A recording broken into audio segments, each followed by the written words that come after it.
Welcome to the Live Theater League of Tarrant County. We are centered in Fort Worth, Texas. I am Lisa Dalton, the president of the league, which is dedicated to fostering a strong and healthy theater scene in our community. We do this by creating a culture of congeniality and collaboration amongst 15 to 20 producing companies and a whole host of amazing theater artists from the area. The Legacy Project itself is dedicated to capturing the personalities and the evolution of our live theater culture and of the league itself. Today, our guest is Dr. Dorothy Sanders. Dorothy is a terrific actor, I know this because I have directed her, a dramaturg, and a theater co-founder. Welcome, Dorothy. Thank you very much. So Dorothy, can you tell us a little bit about how you got started in theater, when it was? And I did not start out to be theater. I come from a family who loved music. Every gathering of the family ended with singing, and my father loved to perform. He was in a barbershop quartet and all. And I was the family piano player. But the idea that you were going to go seriously into theater was not it. They had started out wanting to be, an administrative secretary, and then someone convinced my mother that maybe I should go to college. I was the first girl. I'm an only child, but I was the first girl in a family that went to college, and I was going to be a teacher because teaching was wonderful. You got to go home at 3 o'clock in the afternoon and you had summers off. And that was almost true when I started teaching. So up until I moved to Fort Worth in 1983, I was 100 exclusive education at every possible kind of education. But I had ended up, when Warner Amex Television had come to Dallas and big battles over who was going to have the franchise. They had wanted, of course, the school district. They had wanted to give all the community colleges studios and whatnot. And a friend who was going to be the head of it called me up and said, we need to put you in the DISD because you have these impressive degrees and you need to be the liaison between the DISD and the cable company. So more and more, I was beginning to be on shows and perform. So when I moved to Fort Worth in 1983, I was already in my 50s, and I suddenly said that for those famous lines, I'm going to go on the stage. It took a couple years before I could, but I started out by going to some auditions, not to audition, just to watch. I went to Theater Arlington, I went to Circle Theater, I watched an audition, and then I decided, okay, I'm gonna just go. I'm gonna go audition at Theater Arlington for Quilters. Quilters? Quilters is a famous play, all based on the history of women, and based on a book of women quilting and where those patterns came from, and it's all in old costume, and it's all music. We sang, and it was a musical without dancing and that kind of thing. And Cliff Rick, then the head of the artistic director at Theater Arlington, picked me. All the parts were equal, but I was very evident. I was sort of the mom of the group, and that was the beginning. Then I met Bill Garber. I went down to Fort Worth. Oh, I showed up at Circle, but I didn't audition. But I went to Fort Worth Theater, and at that time, Fort Worth Theater was the theater. I went to a production of The Foreigner that was directed by Joe Brown. That was a over 400-seat theater, and it was packed. Where was the theater? Fort Worth Theater and Scott Theater, where we are going to hold the Live Theater League Awards. And I thought, okay, I'll come audition. And again, Bill Garber, who was absolutely it. Fort Worth Theater was the theater. Circle had started in 1981. Stage West had sort of started about that time too. And he cast me again in Octet Bridge Club. then I got a good review from the president critic at that time, Perry Stewart, and it was sort of, that was it. I was off. I got asked a little after that, he called me on the phone, and you would have had to have known Bill Garber to know that you didn't say no to him.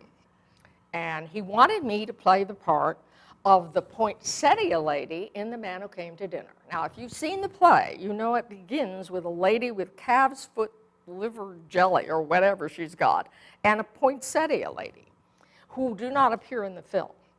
We came on the stage, we were there for 3 minutes max. Then this long play took place.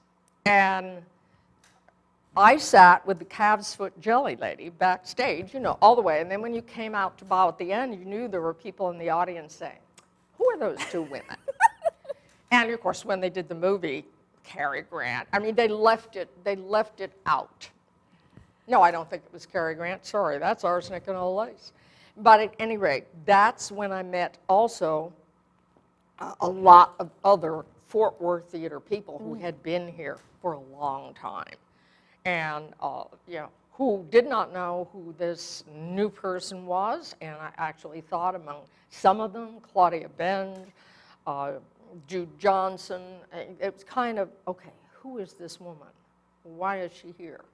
But I did what Garber wanted me to do, and as a result of that, I got to know Mel Dacus, and who was absolutely, you know, the idol of all of us. He'd been head of Casa Manana, and he was just a great actor and a great person.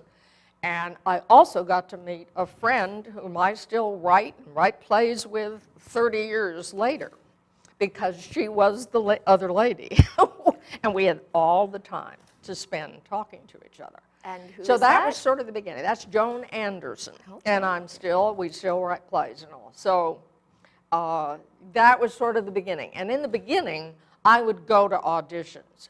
I had been told by a director in Arlington, Tony Arangio, don't turn equity, Dorothy, now. And I had, over time, maybe 3 chances to be equity.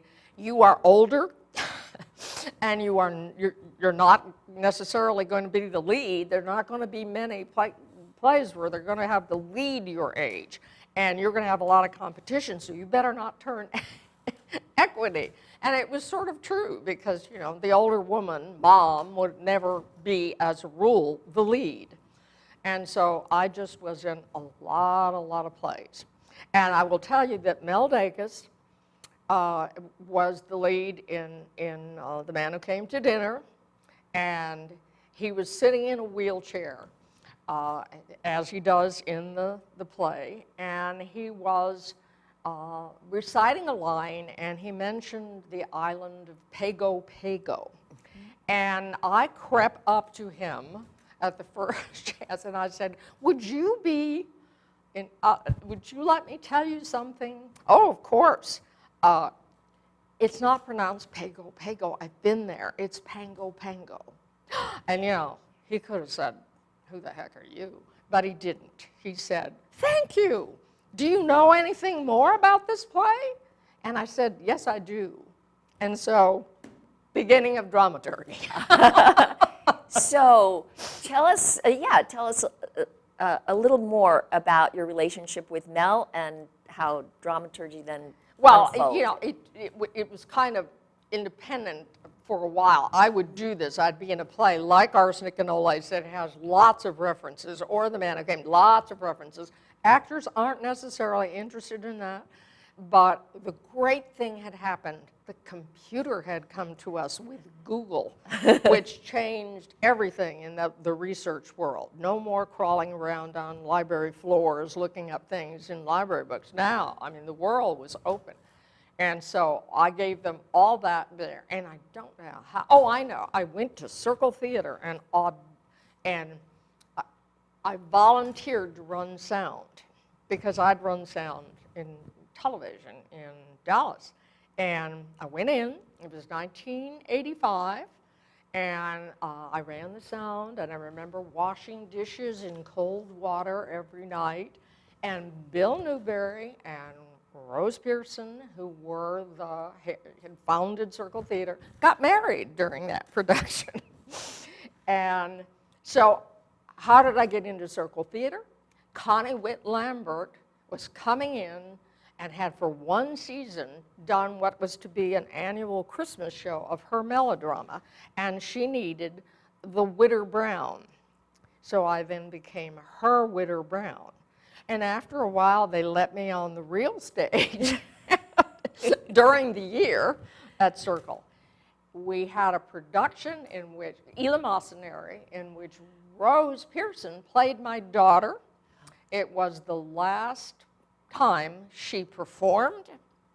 It was the last time she directed. She decided she wanted to produce the shows at Circle Theater and not do that. But there was something about that play that she kind of thought, I better hang on to this woman. And so I started reading plays from her, and that's when the Live Theater League started. Back in that era, in the late 80s. Caravan of Dreams, Houston Street.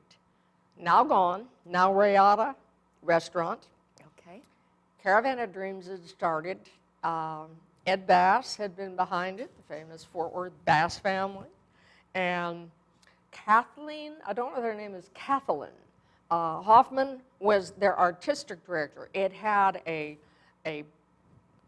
lounge on the first floor where they were going to have jazz go on, and then there was a famous roof garden that was beautiful, and there was a theater in there.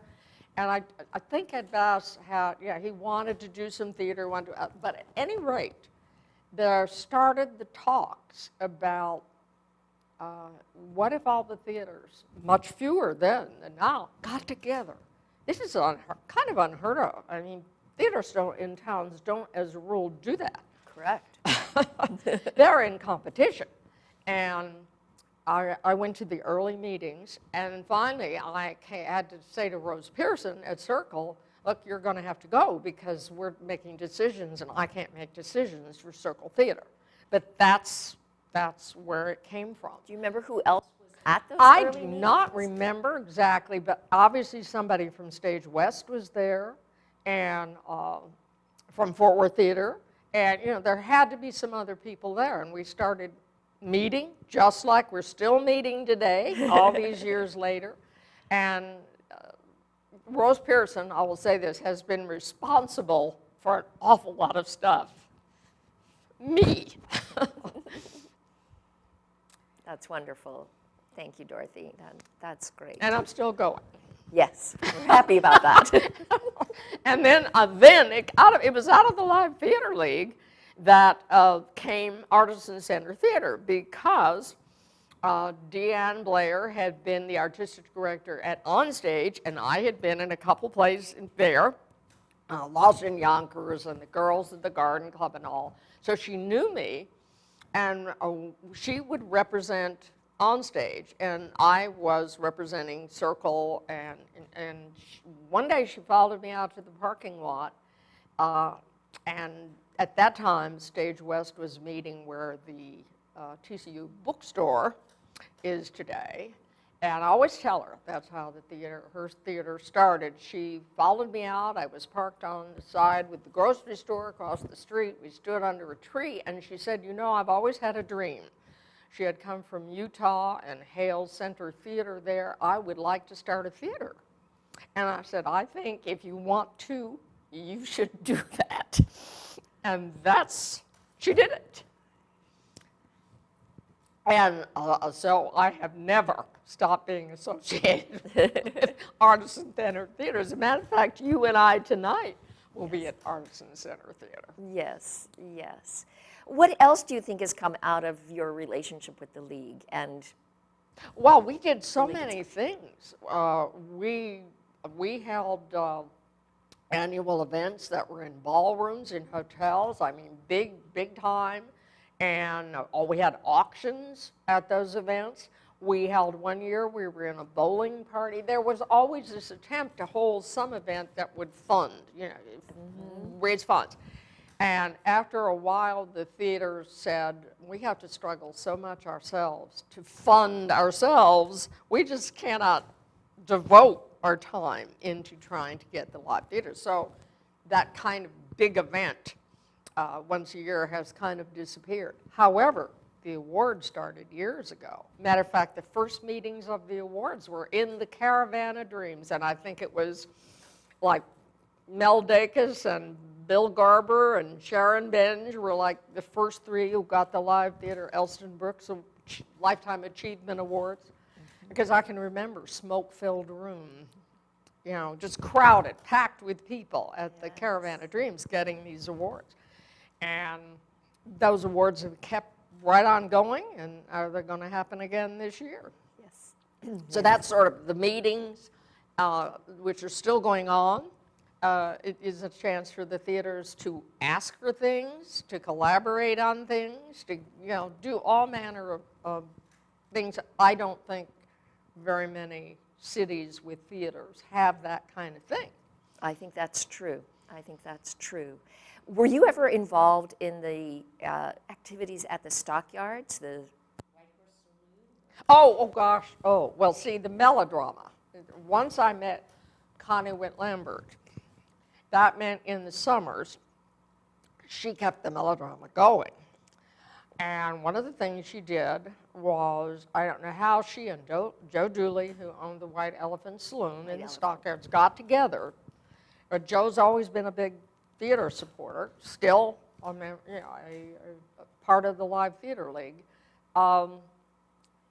Somehow or other, we were going to perform at the White Elephant Saloon. We were going to do the melodrama, and we did. And there is no experience like performing something to an inebriated audience. Can you describe the setup a little bit for me? Well, he had an actual, very small stage area above the actual saloon. One of the great experiences was, you'd find a place to park your car, and then you would walk through, down to the White Elephant, and go up these narrow stairs right next to where, if you went to the right, you went into the bar. If you went at these narrow stairs, you went up this area that had this small platform.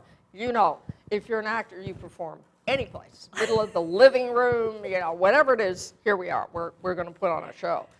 And the great fun was that because these audiences were imbibing very strongly very heavy on beer, they would talk to us, which meant we talked back. But we performed there, and we also performed at a pizza parlor. We were all over doing things. Connie then that was what she did. She was running that melodrama kind of thing. Of course, then in the last years, Circle Theater moved from its original location on Bluebonnet Circle, where we would put pails under, rain coming down, and to its first it moved to a place on Magnolia, which really wasn't a theater. There were no dressing rooms. You just kind of dressed in offices and whatnot. Then they moved to their present, of course, lovely place downtown. And the melodrama, kept moving along, and I was the wit around through all of it until about the second year that Circle was downtown. And then Connie became a professor of theater at Texas Wesleyan, and her students then took over the melodrama. Then Rose and Bill of Circle decided that they did not want to do Christmas shows anymore, do anything in December. We would come out in snowstorms and other kinds of things because, ladies and gentlemen, the weather has changed. Believe me, as somebody who's 83, as she's talking here, knows the weather has changed. But Connie then I've judged plays for Connie. I mean, we've never lost contact. That is wonderful. Can you think of any really interesting things that you've seen happen at any of the Live Theater League meetings? At the meetings themselves, do I know anything that's interested in the meetings? Or some goodness. fun things that people have needed? Oh, I will tell you the most recent. Absolutely. I laughed out loud. I recently got an email maybe a couple months ago, and I think it might have been Sharon Benj who was asking, but it was for Jubilee Theater. And by the way, Jubilee Theater started very close to this, where we're sitting right now, along Rosedale Avenue. And my husband and I came to one of the earliest performances of Jubilee before it moved downtown.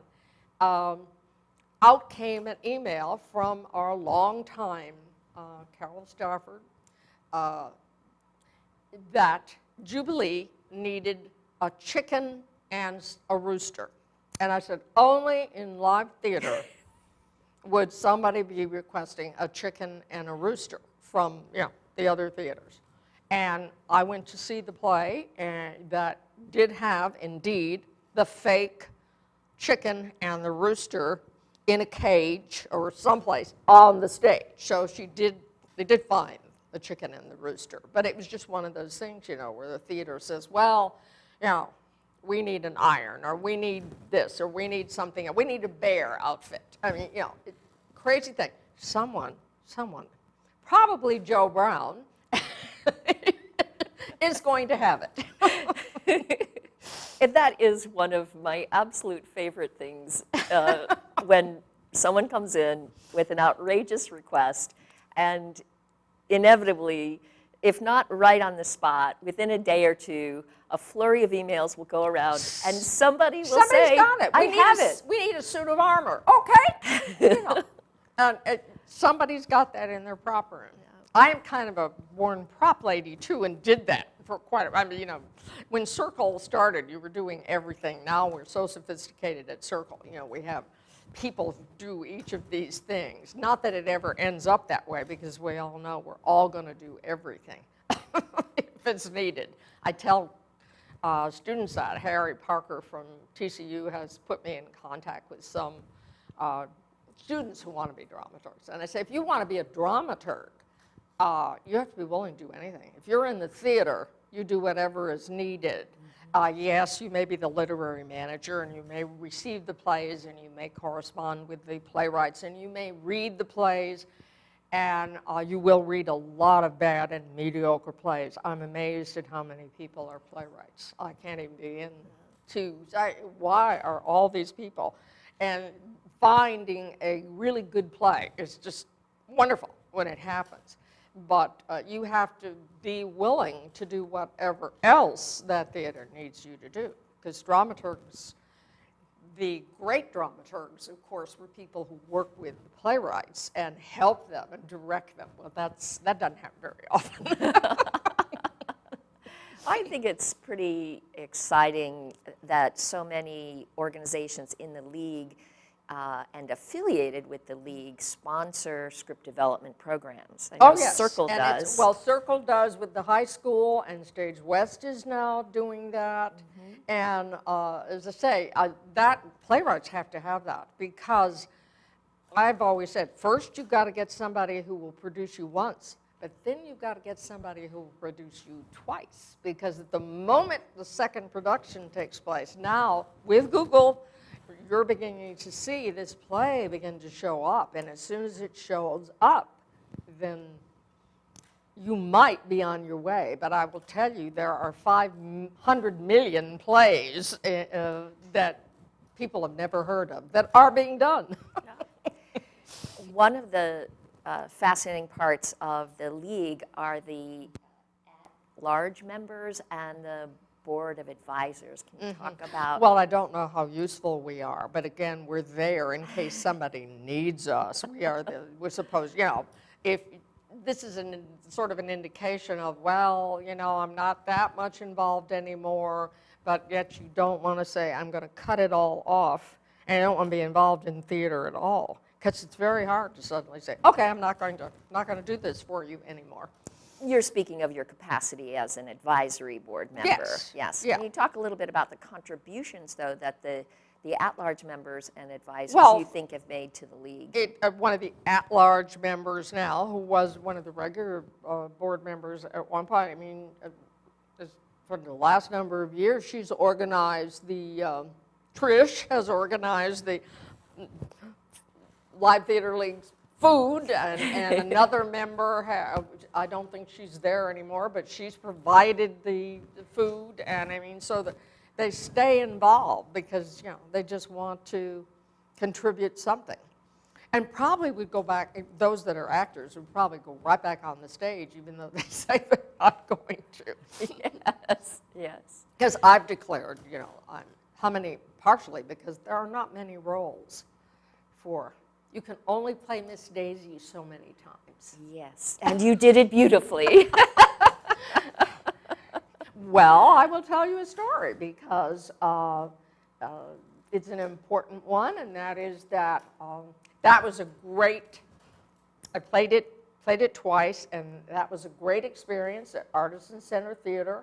They didn't really weren't sure that kind of a play was going to work because because they are a family-oriented theater, but it just didn't seem like the kind of play. And I said, yes, bring this in. You didn't have very many in the cast, and it was going to be this story about the way things used to be. And I said to the director, Joe Brown, I said, I think she probably listens to opera. This had not happened the first time I had played it. That's another theater, Sage and Silo, Templin, because he wanted to do the music. Directors want to do the music. They don't realize how much I love to do that sort of thing.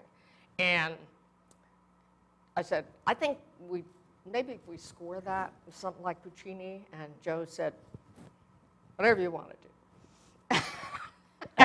And so at the end, I had the technical director, Jason Leva, have Roddy singing Nessa Durma, and we figured that out, so it was just his voice, just ascending, just as she looks up at the chauffeur, and that was the greatest moment. Beautiful. Beautiful. Wonderful. Let's jump back. How about Shakespeare in the Park? Were you? No, I was not, and I was not involved in that, and I've never been involved in Hip Pocket. Yes. Hip Pocket. Because I didn't want to perform outside, because you have to remember Shakespeare in the Park was originally outside too, like Pocket is in the summer.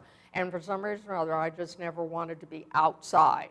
And now, let's sit and think about how many Shakespeare roles would have somebody my age in there, except for the witches stirring the cauldron. I don't think there are any Shakespeare roles for me anymore. How about just as an audience person? Oh, I go to the Shakespeare Festival. We started going way back when they first started in Fort Worth. Where were they located? They were located in the park here, outside. Which park? I don't even know. Okay, what have we got where the Botanic Garden is? Oh, okay. The Botanic Garden, Fort Worth Botanic Gardens. Well, we weren't there. We were down the street. What's the... Trinity Park. Yes, Trinity Park. Yeah. Okay. And with that stage was built, and the lights, and the whole thing. Oh, okay. And Sharon Benj, I think, was very much involved in that in the beginning, and a lot of actors I can think of. I can think of one actor that's acted in Circle. He's now part of the Dallas Theater Center's acting troupe, and all. And then now, of course, Harry Parker has taken that in at TCU, has taken that inside. Thank you. And we're cool in sitting, but still goes on. Excellent. Every great actor is supposed to want to be in Shakespeare, and I was never the right age for it. Yes. How about people from the area who have gone out into the world? Do you know of any Oh, I know them, but I'm performers that- probably, my mind's going to lose their names now. There's a young actor who did a number of roles in Artisan, who is now done stuff on Broadway. He married a young woman who was an actress in Dallas and a musical person, and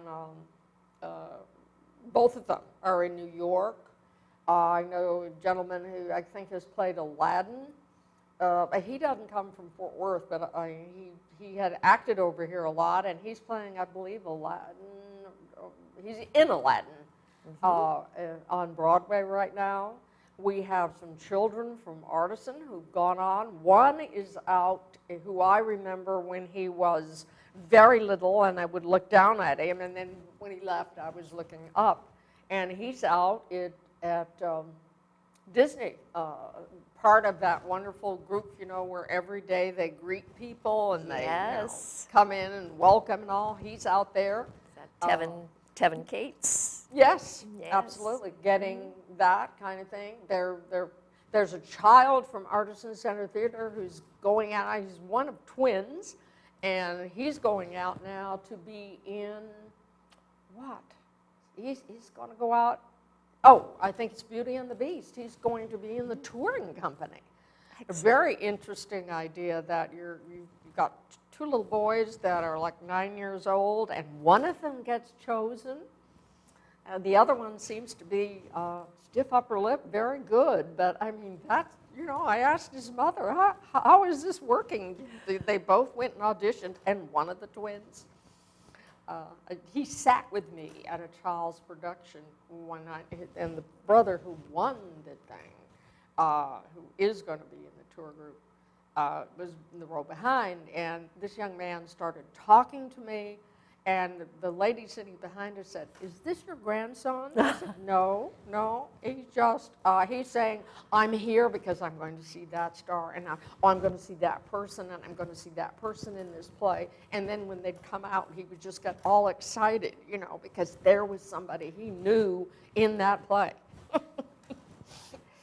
Let me jump to another place. Yes. What do you think the public needs to know about the theater scene in our community? That we are the stepchildren, that you want to have prestige, you give to the opera and you give to the symphony, and it seems to be a harder sell all the time. There are people who love theater, but I don't think they often think there's very much work involved in that. You know, this is the Judy Garland, Mickey Rooney, whose era I come from. And I was not named Dorothy after Judy Garland. No, I mean, everybody figures, because, you know, I was around. I used to tell students all the time, I saw The Wizard of Oz the first time through. But at any rate, I think that we're just, people have this idea that we just, you know, kind of, oh yeah, these people are just going to get up and do the show. They love musicals, but plays, a little bit harder sell. What should they know about That plays are terrific when you see a really great play. And there are lots of good ones going on in this town. How do you feel overall that your participation in the theater has contributed to your life? Oh, my goodness. I can't even imagine it. I didn't start out that way, but I'm going to end up. Because Artisan Theater has to put my picture on the wall when I die. That's the deal, right? That's the deal. Did you bring some pictures? You brought some pictures? Well, You they're wanna going to be, share? but I do have the picture. I do have the picture they're going to put on the wall. Mm-hmm. They're going to put this picture on the wall from Curious Savage. When did you do that? What year is that? Oh, golly. I don't know. That's... We'll have to have a dramaturg look it up. Well, no, I have it recorded. It's just trying to remember. I'm thinking that theater has been around. That theater was formed literally at the Dion and Rick Blair's breakfast table in 2001. And this is one of the first plays I did Steel Magnolias, The first very theater, first. but I did this not very long after that. Wonderful. They'll probably be doing it again. They can't do Miss Daisy, however, until I die. I'm sorry, they can't repeat that role. I am Miss Daisy. Is there anything else you'd like to share No, with except I us? would like to know, I promised my writing partner, Joan Anderson, I would not fail to mention that, yes, we still write plays. We are the queens of the 10-minute play. Oh, And briefer, we have a full-length play. I cannot tell you how many years we have been working on it. Fort Worth Theater did it. Artisan Center Theater did it. We did it in one other place. I've never felt that the manuscript was in the right shape to send off to the festivals. By the way, if you're a playwright or you want to be a playwright, there are hundreds of places for you to send plays. You just have to start. There are all kinds of groups who will help you know where you could send your play. And that doesn't make you a lifetime, promise you that you're going to get your play produced. But it's very nice when you can, put a list of various places that have produced your plays. what's the name of your play? Oh, well, see, it was originally called 1-800-for-advice. Well, that has to change. And that's my character. I mean, she wrote it based on, she's basically the creative person, and I am the editor. I am a lifetime editor, much to Ric Flair's misfortune, because when he started, Dorothy corrected everything he wrote. I've slowed down now because he's so much better. But I just,